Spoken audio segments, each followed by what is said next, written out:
ನಮಸ್ಕಾರ, ನಾನು ಅಭಿಷೇಕ್ ರಾಮಪ್ಪ. 2020 ಏಪ್ರಿಲ್ ಅಂದರೆ ನಿಮಗೇನು ನೆನಪಾಗುತ್ತೆ? ನಮ್ಮೆಲ್ಲರ ಜೀವನದ ಮೇಲೆ ಆದ ಎಫೆಕ್ಟ್ ನೆನಪಾಗುತ್ತೆ. ದುಡಿಮೆ ಹೋಯಿತು, ಸಂಬಳ ಕಡಿಮೆ ಆಯಿತು, ಕಂಪನಿಗಳು ಕ್ಲೋಸ್ ಆಗಿಬಿಡ್ತು, ಜನ ಊರು ಬಿಟ್ಟು ಹಳ್ಳಿಗೆ ವಾಪಸ್ ಹೋಗುವಂಥ ಪರಿಸ್ಥಿತಿ ಎದುರಾಯಿತು. ಇದೆಲ್ಲವೂ ನೆನಪಾಗುತ್ತೆ. 2021 ಏಪ್ರಿಲ್ಗೆ ಮತ್ತೆ ಅಂಥದ್ದೇ ಪರಿಸ್ಥಿತಿ.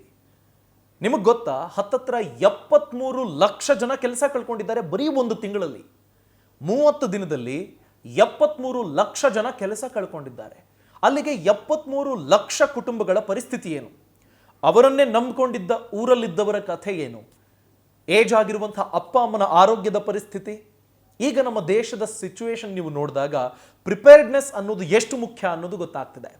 ಈ ವಿಚಾರ ಯಾಕೆ ನಿಮ್ಮ ಮುಂದೆ ನಾನು ಪ್ರಸ್ತಾಪ ಮಾಡ್ತಿದ್ದೀನಿ ಅಂತಂದರೆ, ನೀವು ಯಾವುದೋ ಒಂದು ಕೆಲಸ ತುಂಬ ಚೆನ್ನಾಗಿ ಮಾಡ್ತಿರ್ತೀರಿ, ಆ ಕೆಲಸಕ್ಕೆ ಪೆಟ್ಟು ಬಿದ್ದಿದೆ, ವಾಪಸ್ ಸರಿ ಹೋಗುತ್ತೆ, ನಾನು ಅದೇ ಕೆಲಸಕ್ಕೆ ಮತ್ತೊಮ್ಮೆ ಕಮ್ ಬ್ಯಾಕ್ ಮಾಡ್ತೀನಿ ಅನ್ನೋ ಆಲೋಚನೆ ನಿಮ್ಮಲ್ಲಿದ್ದರೆ, ಅದು ಒಂದನ್ನೇ ನೆಚ್ಕೊಂಡು ನೀವಿದ್ದೀರಿ ಅನ್ನೋದಾದರೆ, ಬಹುಶಃ ನಿಮ್ಮ ಮುಂದಿನ ಹಾದಿಗೆ ಡೇಂಜರ್ಸ್ ಒಂದಾದ್ರ ಮೇಲೆ ಒಂದು ಬರುವ ಸಾಧ್ಯತೆ ಎಲ್ಲವೂ ಇದೆ.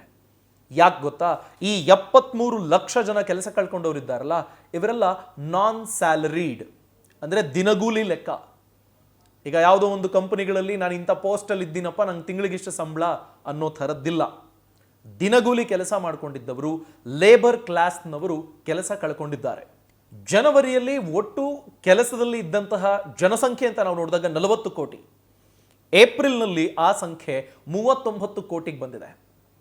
ಅಲ್ಲಿಗೆ ಏಪ್ರಿಲ್ ಒಂದೇ ತಿಂಗಳಲ್ಲಿ 73 ಲಕ್ಷ ಕೆಲಸ ಕಳ್ಕೊಂಡಿದ್ದು ಸೇರಿದಂತೆ ಜನವರಿಯಿಂದ ಈ ಕಡೆಗೆ 4 ತಿಂಗಳಲ್ಲಿ 1 ಕೋಟಿ ಜನ ಕೆಲಸ ಇಲ್ಲ ಅಂತಿದ್ದಾರೆ.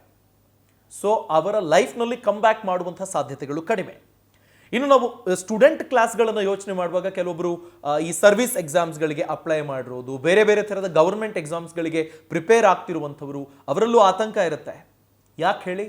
ಅವರಿಗೆ ಇನ್ನೊಂದು ಅವಕಾಶ ಸಿಗದೇ ಇದ್ದರೆ, ಎಷ್ಟೋ ಎಕ್ಸಾಮ್ಸ್ ಕಾಲ್ ಫಾರ್ ಮಾಡಿದ್ರಲ್ಲ, ಎಷ್ಟು ಎಕ್ಸಾಮ್ಸ್ ನಡೆದಿದೆ ನೀವು ಗಮನಿಸಿ. ಎಷ್ಟೋ ಜನ ಇಂಜಿನಿಯರ್ಸು ಅಥವಾ ಅಂಡರ್ ಗ್ರಾಜುಯೇಟ್ಸು, ಡಿಪ್ಲೊಮಾ ಹೋಲ್ಡರ್ಸು, ಇಂಥವರೆಲ್ಲ ಅಪ್ಲೈ ಮಾಡಿದವ್ರು ಕಾಯ್ತಾ ಇದ್ದಾರೆ ಇನ್ನು ಎಕ್ಸಾಮಿಗೆ ಕಾಲ್ ಫಾರ್ ಮಾಡ್ತಾರೆ ಅಂತ. PUC ಮೇಲೆ, SSLC ಮೇಲೆ ಕರೆದಿದ್ದ ಆ ಪೋಸ್ಟ್ಗಳ ಕಥೆಯೆಲ್ಲ ಏನಾಯಿತು? ಇದನ್ನೆಲ್ಲ ನಾವು ನೋಡಿದಾಗ ಅರ್ಥ ಮಾಡ್ಕೊಳ್ಬೇಕಾಗಿರೋದು ಏನಂದರೆ, ನಾರ್ಮಲ್ಸಿ ಅನ್ನೋದು ಬಹುಶಃ ನಾವು ತಲುಪೋದು ಕಷ್ಟ ಆಗುತ್ತೆ. ಅಂಥ ಪರಿಸ್ಥಿತಿಯಲ್ಲಿದ್ದೀವಿ. ಸರ್ಕಾರಗಳು ತನ್ನ ಬೊಕ್ಕಸದಿಂದ ಹೆಚ್ಚು ಹೆಚ್ಚು ಖರ್ಚು ಮಾಡಿ ಕೆಲಸಗಳನ್ನು ಸೃಷ್ಟಿ ಮಾಡುವ, ಅದನ್ನು ಮೇಂಟೈನ್ ಮಾಡುವಂಥ ಸಾಧ್ಯತೆಗಳು ಕಡಿಮೆ. ಜಾಬ್ ಮಾರ್ಕೆಟ್ ಬಹುದೊಡ್ಡ ಪೆಟ್ಟು ತಿಂದಿದೆ. ಇನ್ವೆಸ್ಟ್ಮೆಂಟ್ ಮಾಡಿದ್ದವರು ಆ ಇನ್ವೆಸ್ಟ್ಮೆಂಟ್ಗಳಿಂದ ಪಡ್ಕೊಂಡ ಹಣವನ್ನು ಎಲ್ಲೋ ಒಂದು ಕಡೆ ಊರುಗಳ ಕಡೆ ಹೋಗಿ ಸಸ್ಟೈನಬಲ್ ಮಾಡೆಲ್ಗಳಲ್ಲಿ ಇನ್ವೆಸ್ಟ್ ಮಾಡಿ, ಈಗ ಬೇಡಿಕೆ ಇರುವಂಥ ಪದಾರ್ಥಗಳನ್ನು ಉತ್ಪತ್ತಿ ಮಾಡಿ ಸೇಲ್ ಮಾಡಿ ಅಲ್ಪ ಸ್ವಲ್ಪ ಲಾಭ ಮಾಡಿದವರು ಇದ್ದಾರೆ. ಅದು ತುಂಬ ಪ್ಲ್ಯಾಂಡ್ ಎಕ್ಸಿಕ್ಯೂಷನ್. ಅದು ಸಡನ್ನಾಗಿ ಕೆಲಸ ಹೋಯಿತು ಅಂದರೆ ನಿಮ್ಗೆ ಆ ಥರದೊಂದು ಇನ್ಕಮ್ ಸೋರ್ಸ್ ಸಿಗೋದು ಕಷ್ಟ. ಸೊ ಹಾಗಾದರೆ ನೀವೀಗ ಏನು ಮಾಡಬೇಕು? ಯಾಕಾಗಿ ಹಿಂಗೆಲ್ಲ ಆಗ್ತಿದೆ ನೋಡಿ. ಈ ಜಾಬ್ ಮಾರ್ಕೆಟಲ್ಲಿ ಸ್ಯಾಲ್ರಿಡ್ ಕ್ಲಾಸ್ ಅಂತಿತ್ತಲ್ಲ, ಅವರಲ್ಲಿ ಅಷ್ಟೊಂದು ಜನ ಕೆಲಸ ಕಳ್ಕೊಂಡಿಲ್ಲ 2021ರಲ್ಲಿ. ಯಾಕೆ ಹೇಳಿ? 2020ರಲ್ಲೇ ಅವರನ್ನೆಲ್ಲ ತೆಗೆದಾಕ್ಬಿಟ್ಟಿದ್ದಾರೆ ತುಂಬ ಜನನ್ನ. ಒಂದು ಸಂಸ್ಥೆಯಲ್ಲಿ ತುಂಬ ವರ್ಷಗಳಿಂದ ಕೆಲಸ ಮಾಡ್ಕೊಂಡು ಬಂದಿದ್ದವರು, ಸಿಕ್ಕಾಪಟ್ಟೆ ಸಂಬಳಕ್ಕೆ ದುಡಿತಿದ್ದವರು, ಅಂಥವ್ರನ್ನೆಲ್ಲ ತೆಗೆದು ಹಾಕ್ಬಿಟ್ಟು ಈಗ 1.5 ಲಕ್ಷ ಸಂಬಳ ಇತ್ತು ಅಂದ್ಕೊಳ್ಳಿ, ಒಬ್ಬ ವ್ಯಕ್ತಿನ ತೆಗೆದಾಕೋದು, 10,000 ಕೊಟ್ಟು 5 ಜನನ ಕರ್ಕೊಳ್ಳೋದು. ಈ 1.5 ಲಕ್ಷ ಸಂಬಳ ಪಡ್ಕೊಳ್ತಿದ್ದ ವ್ಯಕ್ತಿಯ ಜವಾಬ್ದಾರಿಯನ್ನ ಇನ್ನು ಮಿಕ್ಕ ಟಾಪ್ ಅಫಿಷಿಯಲ್ಸ್ ಏನಿರ್ತಾರೆ ಅವರೇ ಹಂಚ್ಕೊಂಡಿದ್ದಾರೆ. ಹೀಗೆ ಕಾಸ್ಟನ್ನು ಮ್ಯಾನೇಜ್ ಮಾಡೋದಕ್ಕೆ ಕಂಪನಿಗಳು ಮುಂದಾಗ್ಬಿಟ್ಟಿವೆ. ಹಾಗಾದರೆ ನಾನು ಡಿಗ್ರಿ ಪಡ್ಕೊಂಡಿದ್ದೀನಿ, ನಾನು ಓದ್ತಾ ಇದ್ದೀನಿ, ಮುಂದಿನ ವರ್ಷ ನಂದು ಜಾಬ್ ಮಾರ್ಕೆಟ್ಗೆ ಎಂಟ್ರಿ ಇರ್ತಿತ್ತು, ನಾನೇನು ಮಾಡಬೇಕೀಗ ಅಂತ ನೀವು ಕೇಳಿದರೆ, ನೋಡಿ, ಅನ್ಎಂಪ್ಲಾಯ್ಮೆಂಟ್ ರೇಟು ಇನ್ಕ್ರೀಸ್ ಆಗಿದೆ. ಕಳೆದ 4 ತಿಂಗಳಲ್ಲಂತೂ ಇನ್ಕ್ರೀಸ್ ಆಗಿದೆ. ನೋಡಿ, ಜನವರಿಯಲ್ಲಿ 40 ಕೋಟಿ ಜನ ಕೆಲಸದಲ್ಲಿದ್ದರು, 6.5% ನ್ಯಾಷನಲ್ ಅನ್ಎಂಪ್ಲಾಯ್ಮೆಂಟ್ ರೇಟ್ ಇತ್ತು. CMIE centre for monitoring Indian economy ನಡೆಸಿರುವ ಸರ್ವೆಯ ಪ್ರಕಾರ ಸಿಕ್ಕಿರುವ ಮಾಹಿತಿ, ಫೆಬ್ರವರಿಯಲ್ಲಿ 6.89, ಮಾರ್ಚ್ನಲ್ಲಿ 6.5, ಏಪ್ರಿಲ್ನಲ್ಲಿ 7.97% ನ್ಯಾಷನಲ್ ಅನ್ಎಂಪ್ಲಾಯ್ಮೆಂಟ್ ರೇಟ್ ಇದೆ. ಸೊ ಈಗ ನಾವು ಜಾಗೃತರಾಗದ ಹೊರತು ಬೇರೆ ದಾರಿ ಇಲ್ಲ. ಸೊ ಆ ಬೇರೆ ದಾರಿ ಹುಡುಕೊಳ್ಳೋದಕ್ಕೆ ನೀವು ಎಷ್ಟು ಫಿಟ್ ಇದ್ದೀರಿ ಅನ್ನೋದನ್ನು ನೀವು ಪ್ರಶ್ನೆ ಕೇಳ್ಕೊಳ್ಳಿ, ದಯಮಾಡಿ ಕೇಳ್ಕೊಳ್ಳಿ. ನೀವೀಗ ಮಾಡ್ತಿರೋ ಕೆಲಸ ಹೋಯ್ತು ಅಂದರೆ, ಸಂಬಳ ಕಡಿಮೆ ಆದರೆ, ನೀವು ನೆಕ್ಸ್ಟ್ ಏನು ಕಾಂಪೆನ್ಸೇಟ್ ಮಾಡೋದಕ್ಕೆ ಸಾಧ್ಯ? ಆ ದುಡಿಮೆಗೆ ಕಾಂಪೆನ್ಸೇಷನ್ ಆಗಿ ನಿಮ್ಮ ಹತ್ರ ಇರುವ ಟೂಲ್ ಏನು? ಆ ಪ್ರಶ್ನೆ ನೀವು ಕೇಳ್ಕೊಂಡಿಲ್ಲ ಅಂತಂದರೆ ಬಹುದೊಡ್ಡ ತಪ್ಪನ್ನು ನೀವು ಮರೆಮಾಚುತ್ತಿದ್ದೀರಿ.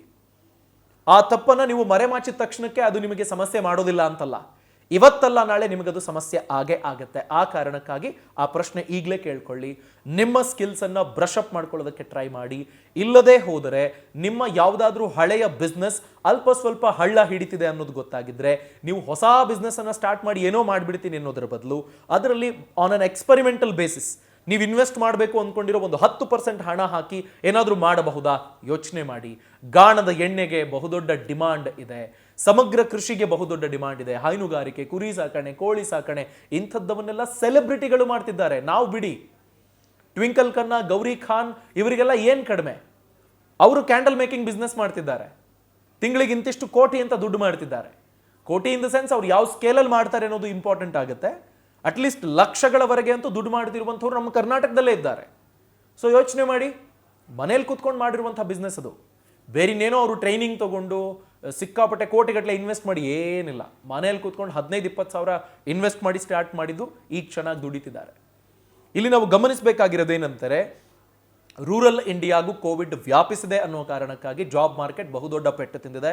ಅನ್ಆರ್ಗನೈಸ್ಡ್ ಸೆಕ್ಟರ್ ಅಂತೂ ನೀವು ಯೋಚನೆ ಕೂಡ ಮಾಡೋ ಹಾಗಿಲ್ಲ. ನಮ್ಮ ಕಾಲ ಮೇಲೆ ನಾವು ನಿಂತ್ಕೊಳ್ಳುವಂಥ ಡಿಸಿಷನ್ ಕೈಗೊಳ್ಳಬೇಕಾದ ಸ್ಥಿತಿ ಬಂದುಬಿಟ್ಟಿದೆ.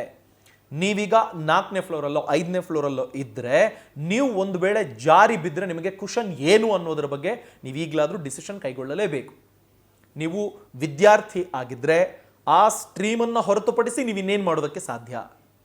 ನಿಮ್ಮ ಕುಟುಂಬ ಸೇರಿ ಮಾಡ್ಕೊಳ್ತಾ ಇದ್ದ ಏನೋ ಒಂದು ಉದ್ದಿಮೆಯನ್ನು ಮುಂದುವರಿಸಬಹುದಾ? ಸೆಕೆಂಡರಿ ಬಿಸ್ನೆಸ್ ಅಥವಾ ಸೆಕೆಂಡರಿ ಆದಾಯದ ಮೂಲದ ಬಗ್ಗೆ ನೀವೇನಾದರೂ ಯೋಚನೆ ಮಾಡ್ಬೋದಾ? ಸಬ್ಸಿಡರಿ ಇನ್ಕಮ್ಗೆ ನಿಮಗೆ ಎಷ್ಟು ಸ್ಕಿಲ್ ಬೇಕು, ಆ ಸ್ಕಿಲ್ ಅಕ್ವೈರ್ ಮಾಡ್ಕೊಳ್ಳೋದಕ್ಕೆ ನೀವೆಷ್ಟು ಇನ್ವೆಸ್ಟ್ ಮಾಡಬೇಕು, ಅದನ್ನು ನೀವು ಎಲ್ಲಿಂದ ಕಲಿತೀರಿ? ಈ ಎಲ್ಲ ಪ್ರಶ್ನೆಗಳನ್ನು ಕೇಳ್ಕೊಳ್ಳೋದು ಬಹಳ ಮುಖ್ಯ. ನೋಡಿ, ಲೇಬರ್ ಮಾರ್ಕೆಟ್ ಬಹುದೊಡ್ಡ ಸಮಸ್ಯೆ. ಸ್ಯಾಲ್ರಿಡ್ ಎಂಪ್ಲಾಯೀಸ್ಗಳು ಅರ್ಬನ್ ಏರಿಯಾಗಳಲ್ಲಿ ಆರಾಮಾಗಿದ್ದಾರೆ, ಅವರಿಗೇನು ಪ್ರಾಬ್ಲಮ್ ಇಲ್ಲ. ಹಾಗಾಗಿ ನೀವು ಯಾವುದಾದ್ರೂ ಒಂದು ಕೆಲಸದಲ್ಲಿ ಚಾಕಚಕ್ಯತೆ ಇದ್ದರೆ ಅದನ್ನು ದಯಮಾಡಿ ಫ್ರೀ ಆಗಿ ಮಾಡಬೇಡಿ. ಜೊತೆಗೆ ಸ್ಕಿಲ್ನ ಬ್ರಷ್ ಅಪ್ ಮಾಡಿಕೊಳ್ಳಿ. ನೀವು ಈಗ ಫಾರ್ ಎಕ್ಸಾಂಪಲ್ ತುಂಬ ಜಾಸ್ತಿ ಖರ್ಚು ಮಾಡುವಂಥ ಬಾಡಿಗೆ ಮನೆಯಲ್ಲಿದ್ದರೆ ಮುಂದಿನ ದಿನಗಳು ಹೇಗಿರುತ್ತೋ ಗೊತ್ತಿರೋದಿಲ್ಲ. ಅಟ್ಲೀಸ್ಟ್ ಲೀಸ್ಗೆ ಮೂವ್ ಆನ್ ಆಗೋದಕ್ಕೆ ಯೋಚನೆ ಮಾಡಿ. ಅಟ್ಲೀಸ್ಟ್ ಅಲ್ಪ ಸ್ವಲ್ಪ ಕಾರ್ಪಸ್ ಉಳ್ಕೊಳ್ಳೋ ಸಾಧ್ಯತೆಗಳಿರ್ತವೆ. ಆ ಥರದಲ್ಲಿ ಇನ್ವೆಸ್ಟ್ ಮಾಡೋದಕ್ಕೆ ಹೋಗಬೇಡಿ. PF ಅಮೌಂಟ್ ಇದ್ದರೆ ಅದನ್ನು ವಿತ್ಡ್ರಾ ಮಾಡಬೇಡಿ. ಪ್ಯಾಂಡಮಿಕ್ ಟೈಮಲ್ಲಿ ಸರ್ಕಾರ ಹೇಳುತ್ತೆ ನೀವು PF ಅಮೌಂಟನ್ನು ವಿತ್ಡ್ರಾ ಮಾಡ್ಕೊಳ್ಬಹುದು ಅಂತ. ಸಡನ್ನಾಗಿ ಕಷ್ಟ ಕಾಲದ ಮೊದಲನೇ ದಿನಾನೇ PF ಅನ್ನು ವಿತ್ಡ್ರಾ ಮಾಡ್ಕೊಳ್ಳೋದು ನಿಜವಾಗ್ಲೂ ದಡ್ಡತನದ ಕೆಲಸ. ಯೋಚನೆ ಮಾಡಿ ಬೇರೆ ಏನಾದರೂ ಮಾಡಬಹುದಾ ಅಂತ. ಫ್ರೆಂಡ್ಸ್ ಎಲ್ಲ ಸೇರಿಕೊಂಡು ಅಟ್ಲೀಸ್ಟ್ ಸಮಾನ ಮನಸ್ಕರು ಸೇರಿಕೊಂಡು ತುಂಬ ಖರ್ಚಾಗದ ಹಾಗೆ ಸಣ್ಣ ಪುಟ್ಟ ಬಿಸ್ನೆಸ್ ಏನಾದರೂ ಮಾಡಬಹುದಾ, ಇದ್ರ ಬಗ್ಗೆ ಎಲ್ಲ ತಿಳ್ಕೊಳ್ಳಿ. ಇದೆಲ್ಲವನ್ನು ತಿಳ್ಕೊಳ್ಳೋದಕ್ಕೆ ತುಂಬ ಕಡಿಮೆ ಇನ್ವೆಸ್ಟ್ ಮಾಡಿ ಎಲ್ಲ ಸಕ್ಸಸ್ಫುಲ್ ಆದವರು ನಿಮಗೆ ಹೇಳ್ಕೊಡ್ಬೇಕಾದ ಒಂದು ಮಾರ್ಗ ಏನಾದರೂ ಇದ್ದರೆ, ಅಂಥದ್ದೊಂದು ಪ್ಲಾಟ್ಫಾರ್ಮ್ ಏನಾದರೂ ಇದ್ದರೆ ಅದರ ಹೆಸರು ಫಿನಾನ್ಷಿಯಲ್ ಫ್ರೀಡಮ್ ಅಪ್ಲಿಕೇಶನ್. ನೀವು ಕೃಷಿ, business, stock market, mutual funds, IPO ಯಾವುದನ್ನೇ ಕೇಳಿ, ಆ ವಿಚಾರದಲ್ಲಿ ಪರಿಣಿತರು ನಂಬರ್ 1 ಅಂತ ಅನಿಸ್ಕೊಳ್ಳೋರು, ಇವರು ದಿ ಬೆಸ್ಟ್ ಅಪ್ಪ ಈ ಬಿಸ್ನೆಸ್ನಲ್ಲಿ ಅಂತ ಅನಿಸ್ಕೊಳ್ಳೋರು ನಿಮಗೆ ಹೇಳ್ಕೊಟ್ಟಿರುವ ಕೋರ್ಸ್ಗಳಿವೆ. ಆ ಕೋರ್ಸ್ಗಳನ್ನು ಅಟ್ಲೀಸ್ಟ್ ಈ ಟೈಮಲ್ಲಿ ಲಾಕ್ಡೌನ್ ಆಗಿದೆ ಅಥವಾ ಬೇರೆ ಕಡೆಗೆ ನೀವು ಆಚೆ ಕಡೆ ಹೋಗೋದಕ್ಕೆ ಅವಕಾಶ ಇಲ್ಲ, ಬಿಸ್ನೆಸ್ಗಳು ನಡೀತಾ ಇಲ್ಲ, 15 ದಿನ ಮಾತ್ರ ಕೆಲಸ, ಇನ್ನು 15 ದಿನ ಮನೇಲಿರುವಂಥ ಪರಿಸ್ಥಿತಿ, ಇಂಥ ಟೈಮ್ನಲ್ಲಿ ನಿಮ್ಮ ನಾಲೆಡ್ಜಿನ ಮೇಲೆ ಇನ್ವೆಸ್ಟ್ ಮಾಡಿ. ದಯಮಾಡಿ ಇನ್ವೆಸ್ಟ್ ಮಾಡಿ. ಈ ಪ್ಲಾಟ್ಫಾರ್ಮ್ ಅಲ್ಲದೆ ಹೋದರೆ ನಿಮಗೆ ಯಾವುದು ಸೂಕ್ತ ಅನಿಸುತ್ತೆ ಅದು ದಯಮಾಡಿ ಇನ್ವೆಸ್ಟ್ ಮಾಡಿ. ನಮಗೇನಾಗ್ಬಿಡುತ್ತೆ, ನಾವು ಯೋಚನೆ ಮಾಡ್ತಿರ್ತೀವಿ, ಬೈಕೊಳ್ತೀವಿ, ಕಂಪನಿಗಳನ್ನು, ಬಾಸ್ನ ಬೈಕೊಳ್ತೀವಿ, ಹಾಗೆ ಮುಂದೆ ಹೋಗ್ಬಿಡ್ತೀವಿ. ಎಸ್, ಅವರು ಸಹ ತುಂಬ ದೊಡ್ಡ ಪ್ರೆಷರನ್ನು ಫೇಸ್ ಮಾಡ್ತಾ ಇರ್ತಾರೆ. ನೀವು ಒಂದು ಉದ್ದಿಮೆ ಸ್ಟಾರ್ಟ್ ಮಾಡಿದ್ರೆ ನಿಮಗೆ ಎಂಥ ಆತಂಕ ಇರುತ್ತೋ, ಉದ್ದಿಮೆ ಕ್ಲೋಸ್ ಆಗುತ್ತೆ ಅನ್ನೋ ಅಪಾಯ ಬಂದಾಗ ಅಂಥದ್ದನ್ನು ಸಾವಿರಾರು ಜನಕ್ಕೆ ಕೆಲಸ ಕೊಟ್ಟವರು ಯೋಚನೆ ಮಾಡ್ತಿದ್ದಾರೆ. ಸೊ ಪರಿಸ್ಥಿತಿಯನ್ನು ಶಪಿಸೋದು ಬಿಟ್ಟು ಈ ಪರಿಸ್ಥಿತಿಯಲ್ಲೂ ಅವಕಾಶಗಳನ್ನು ಹುಡುಕೋದಕ್ಕೆ ಟ್ರೈ ಮಾಡಿ. ಜಾಬ್ ಮಾರ್ಕೆಟ್ ಬಹುದೊಡ್ಡ ಪೆಟ್ಟು ತಿಂದಿದೆ. ಮುಂದೆ ಇದು ಮೇಕೋವರ್ ಆದರೂ ಸಹ ಯಾವಾಗ ಮತ್ತೆ ಪೆಟ್ಟು ಬೀಳುತ್ತೆ ಗೊತ್ತಿರೋದಿಲ್ಲ. ಸೊ ನೀವು ಇದನ್ನು ನಂಬ್ಕೊಂಡು ತಿರ್ಗಾ ಏನೋ ಒಂದು ಕಮಿಟ್ಮೆಂಟ್ ಮಾಡ್ಕೊಳ್ಳೋದಕ್ಕೆ ಆಗದಂಥ ಒಂದು ಕನ್ಫ್ಯೂಷನಲ್ಲಿ ಇರ್ತೀರಿ. ಸೊ ಅದರಿಂದ ಆಚೆ ಬರೋದಕ್ಕೆ ಪ್ರಯತ್ನ ಪಡಿ. ದಯಮಾಡಿ ನೀವು ಇನ್ನೊಂದು ಇನ್ಕಮ್ ಸೋರ್ಸ್ನ ಬಗ್ಗೆ ಸೀರಿಯಸ್ ಆಗಿ ಯೋಚನೆ ಮಾಡಿ. ನನಗೀಗ ಸಿಗ್ತಿರೋ 5,000 ಹೋಯ್ತು ಅಂದರೆ ನಾನು ಅಟ್ಲೀಸ್ಟ್ 2,000 ದುಡಿಯೋದಕ್ಕೆ ಬೇರೆ ಏನು ಸ್ಕಿಲ್ ನನ್ನ ಹತ್ರ ಇದೆ? ಇಲ್ಲ ಅಂತಂದರೆ ಈ ಕೂಡಲೇ ಮಾಡಿ. ಊರಲ್ಲಿ ಜಮೀನಿದ್ದು ಖಾಲಿ ಬಿದ್ದಿದ್ರೆ ಯಾರನ್ನಾದರೂ ಲೀಸಿಗಾದರೂ ಕೊಟ್ಟು ಅದರಿಂದ 5,000 ಬಂದರೂ ಪರವಾಗಿಲ್ಲ, 0 ಬರೋದಕ್ಕಿಂತ 5,000 ಬೆಟರ್ ಅಲ್ವಾ? ಸೊ ಆ ಥರದ ಪ್ಲಾನ್ಗಳಿಗೆ ಫಿನಾನ್ಷಿಯಲ್ ಫ್ರೀಡಮ್ ಅಪ್ಲಿಕೇಶನ್ ಒಳ್ಳೆಯ ಸಾಥಿ. 70ಕ್ಕೂ ಹೆಚ್ಚು ಕೋರ್ಸ್ಗಳಿದೆ. ಈ ಕೂಡಲೇ ಡೌನ್ಲೋಡ್ ಮಾಡಿಕೊಳ್ಳಿ, ಸಬ್ಸ್ಕ್ರೈಬ್ ಆಗಿ. ಸಬ್ಸ್ಕ್ರೈಬ್ ಆಗೋ ಸಂದರ್ಭ ಸ್ಕಿಲ್ SKILL ಸ್ಕಿಲ್ ಅನ್ನೋ ಪ್ರೋಮೋ ಕೋಡನ್ನು ನೀವು ಬಳಸಿದರೆ ನಿಮಗೆ 2,000 ರೂಪಾಯಿ ಸ್ಕಾಲರ್ಶಿಪ್ ಸಿಗುತ್ತೆ.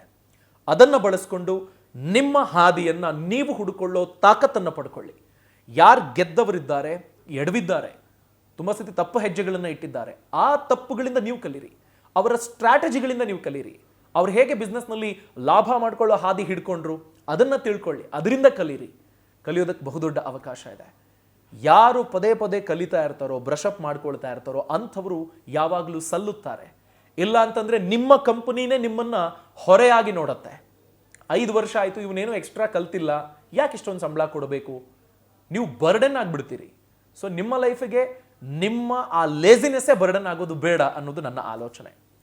ದಯಮಾಡಿ ಫಿನಾನ್ಷಿಯಲ್ ಫ್ರೀಡಮ್ ಅಪ್ಲಿಕೇಶನ್ ಡೌನ್ಲೋಡ್ ಮಾಡ್ಕೊಳ್ಳಿ, ಅಥವಾ ಬೇರೆ ಯಾವುದೇ ಮಾರ್ಗಗಳ ಮುಖೇನ ನಿಮ್ಮ ನಾಲೆಡ್ಜ್ನ ಮೇಲೆ ಇನ್ವೆಸ್ಟ್ ಮಾಡಿ. ಬಟ್ ಐ ಪ್ರಾಮಿಸ್, ನಮ್ಮ ಫಿನಾನ್ಷಿಯಲ್ ಫ್ರೀಡಮ್ ಅಪ್ಲಿಕೇಶನಲ್ಲಿ ಸಿಗುವಂತಹ ಕೋರ್ಸ್ಗಳು ತುಂಬ ಪವರ್ಫುಲ್ ಇದೆ. ಒಮ್ಮೆ ಆದರೂ ನೀವು ಅದನ್ನು ನೋಡಿದರೆ ಡೆಫಿನೆಟ್ಲಿ ನಿಮ್ಮ ಕುಟುಂಬದವರಿಗೆ ನೀವು ಸಜೆಸ್ಟ್ ಮಾಡ್ತೀರಿ. ಅಷ್ಟು ಪವರ್ಫುಲ್ ಕೋರ್ಸ್ಗಳು. ಡೌನ್ಲೋಡ್ ಮಾಡಿ, ಬುದ್ಧಿವಂತಿಕೆ ಮೇಲೆ ಇನ್ವೆಸ್ಟ್ ಮಾಡಿ, ನಿಮ್ಮ ಸ್ಕಿಲ್ ಅನ್ನು ಅಪ್ಗ್ರೇಡ್ ಮಾಡ್ಕೊಳ್ಳಿ. 2,000 ರೂಪಾಯಿ ಸ್ಕಾಲರ್ಶಿಪ್ ಅನ್ನ, ಸ್ಕಿಲ್ ಅನ್ನು ರೆಫರಲ್ ಕೋಡ್ ಬಳಸಿದ್ರೆ ಸಿಗುತ್ತೆ. ಬುದ್ಧಿವಂತರಾಗ್ತಾ ಶ್ರೀಮಂತರಾಗಿ.